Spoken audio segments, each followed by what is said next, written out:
자, 오늘도 평화로운 선박입니다. 오늘 어떤 분께서 이제 가버너 스피드 두릅에 대해서 한번 물어보더라고요. 뭐 여러 가지 질문을 하셨는데, 제가 그래도 좀 요약해서 한번 정리를 해드리겠습니다. 이 스피드 두릅이 뭔데, 우리 이제 디젤 발전기에서 부하가 증가할 때, 무부하랑 전부하랑 RPM이 다른 거예요. 보통 우리 선박 디젤 발전기로 말할 것 같으면 1800 RPM이다. 이게 무부하. 그리고 이제 전부할 때가 뭐 1780 RPM이다. 요게 전부하. 이렇게 무부하에 따라 부하가 올라가면 올라갈수록 회전 속도가 설정된 값보다 낮아지는 이게 스피드 두릅인데, 근데 왜 이 스피드 두릅을 왜 하는데? 이 병렬 운전할 때 정말 중요해요. 이 스피드 두릅이 없으면 병렬 운전을 거의 못해요. 왜냐하면 자, 이렇게 스피드 두릅이 없는 거가 이제 60Hz가 있어야 되고 60Hz가 있어야 돼요. 자, 여기서 이제 부하가 살짝이라도 변하면 헤르츠 변동이 변하는데, 그러면 얘 동시에 59.5 똑같이 다닥 이렇게 할 수가 없어요. 그래서 우리 저 비상발전기 보면 비상발전기는 스피드 두릅이 없어요. 왜냐하면 비상발전기랑 우리 메인 발전기랑 병렬 연결을 할 필요가 없으니까. 그래서 단독 운전일 때는 우리 선박 디젤 발전기 메인 제너레이터도 이 스피드 두릅 세팅을 해놨지만 스피드 두릅을 쓰지 않죠. 하지만 만약에 병렬을 해야 된다. 병렬을 해야 하는데 스피드 두릅, 보통 우리 스피드 두릅이 3에서 5% 사이에 쓰고 있어요. 근데 보통 제가 승선하는 선박은 뭐 4.9, 4.8, 뭐 5.0 왔다 갔다 하더라고요. 그래서 비슷하다. 그럼 이렇게 비슷한 스피드 두릅을 가진 두 개의 발전기가 병렬을 하면 똑같아요. 어차피 부하 분담이 균일할 거예요. 하지만 만약에 스피드 두릅이 다르다. 한 개는 스피드 두릅이 가파르고 크고 한 개는 가파르지 않다. 스피드 두릅이 작다. 그럴 경우에 이제 어떻게 되는데, 이 스피드 두릅 변동이 큰 거는 부하를 적게 먹어요. 병렬을 해도 부하를 적게 먹어요. 지금 여기 잘 안 보이는데 3처럼 같은 병렬을 붙여도 3처럼 부하가 50% 먹고, 그 스피드 두릅이 기울기가 낮은 스피드 두릅이 작다. 이 3 정도 되는 놈은 이제 부하가 70% 먹어요. 스피드 두릅이 많으면 부하를 적게 먹지만 이제 헌팅에 좀 안 좋고, 이제 스피드 두릅이 크다, 뭐 5, 6, 7, 그러면 무조건 크게 하면 좋은 거 아니냐? 그러면 이제 이 스피드, 이게 부하 변동에 둔해지면서 둔한 게 또 있어요.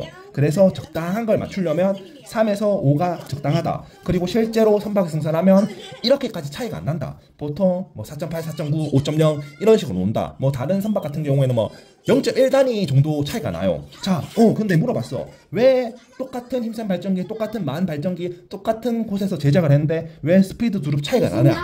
이거는 똑같은 자재, 똑같은 가버너를 써도 이 기계적 특성 때문이에요. 이게 기계적 특성 때문에 약간의 이 오차가 있어요. 약간의 오차가 있기 때문에 그거를 잡아주기 위해서 이제 스피드 두릅이 뭐 4.8 세팅하는 놈이 있고 5.1 세팅하는 놈이 있고 5.0 세팅하는 놈이 있다.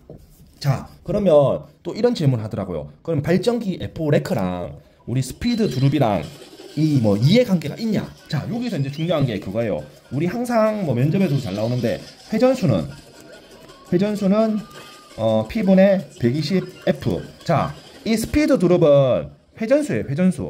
회전수니까 이 주파수가 다르면, 이 주파수의 변동이 있으면 이 회전수도 변한다. 그럼 이 주파수를 변화시키려면 어떻게 해야 되는데, 우리는 스피드 두릅을 가지고 있으니까 부하에 따라 회전수가 달라지는 거죠. 근데 부하에 따라 회전수가 달라지면 우리가 이 레크가 무부하 때보다는 전부하 때 레크가 많이 들어가잖아요. 자, 그럼 이것도 또 생각을 해봐야 한다.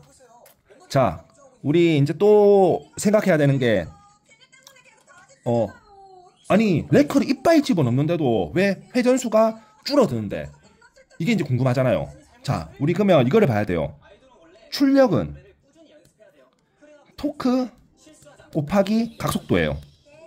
우리가 이 출력은 발전기로 따지면 부하라고 말할 수가 있겠죠. 이 각속도는 여기 회전수. 이 회전수는 무부하일 때는 1800 RPM. 그리고 전부하일 때는 뭐 1780 RPM. 약간 줄어들지만 이 토크에 비해서는 그렇게 크지가 않다. 자, 우리 무부하 때 발전기 레크 얼마예요? 보통 레크가 6 정도 들어갈 거예요. 뭐 6, 7, 그 정도 들어가는데 부하 넣으면 이제 뭐 뭐 12, 뭐 13 들어가는 것도 있고 해서 막 풀부하 들어가면 35, 뭐 40까지 들어가는 게 있어요.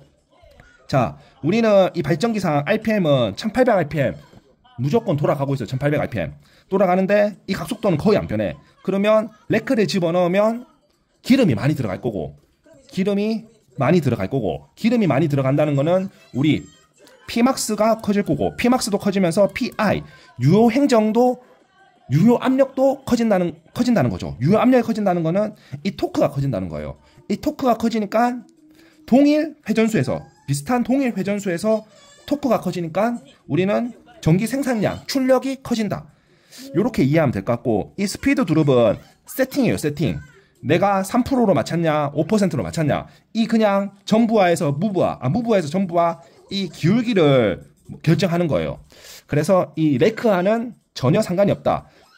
이 스피드 드롭은 요 각속도, 이 각속도를 조금 세팅하는 거고, 이 레크는 이 토크를 영향이 있는 거예요. 이렇게 하면 조금 이해가 되실지 모르겠지만, 예, 이렇게 한번 정리를 해봤습니다. 항상 건강하시고 행복한 하루 보내십시오. 그리고 요즘에 스피드 드롭 관련된 문제가 좀 나와요. 2급 같은 경우에는 좀 나오고, 그렇다고 와 이게 미쳤다는 식만큼 안 나오거든요. 그래도 한번 공부해야죠. 오늘 이렇게 시청해 주셔서 감사합니다. 항상 건강하시고 행복한 하루 보내십시오. 그리고 제가 한 말이 100%는 아니다. 저도 이게 뭐 공부를 하면서 뭐 이럴 거다라는 거예요. 그래서 한 번 더 자기가 공부를 해보고 자기만의 스타일로 말을 하셨으면 합니다. 항상 건강하십시오.